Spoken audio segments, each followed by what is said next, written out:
के बनाउँदै हो के च्याउ बनाउँदै के बनाउने होला माइतहरू पनि च्याउ खान्छ नि त पहिल्यैदेखि के खान्छ मासु खाने भए कि ससुरबा सासु आमा मासु चाहियो भन्नु पर्यो र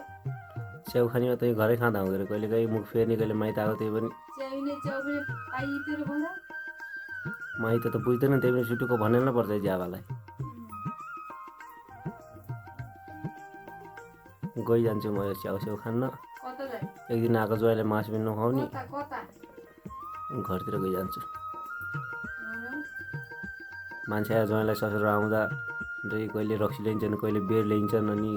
कहिले भाल लोकल भालले काटेर खुवाउँछन् यहाँ त सिन्की पकाऊ कहाँबाट पनि जाँगर लाग्छन् के माइत पनि कति खन्नु बिचारा ज्वाइँलाई चाहिँ कान फुक्नु पर्छ के अरे मैले नसुनिन्छ कि गरेर कान फुक्नु पर्छ ज्वाइँलाई कति खन्नु बिचारा यो कालो कराईमा जहिले पनि त्यही देख्छु एक्लै छोरीको एउटा ज्वाइँलाई कति खन्नु बिचारा छिटो मर्नु छोरीलाई त त्यस्तै ज्वाइँलाई भए पनि खुवाएर मोटाउनु पऱ्यो के ज्वाइँलाई त खुवाउँछ छोरीलाई कहाँबाट खुवाउँछ खुवाउँछन् ज्वाइँलाई अहिलेसम्म एक छाके मासु खाइएको छैन खाएको छैन नि त्यो खाएको छैन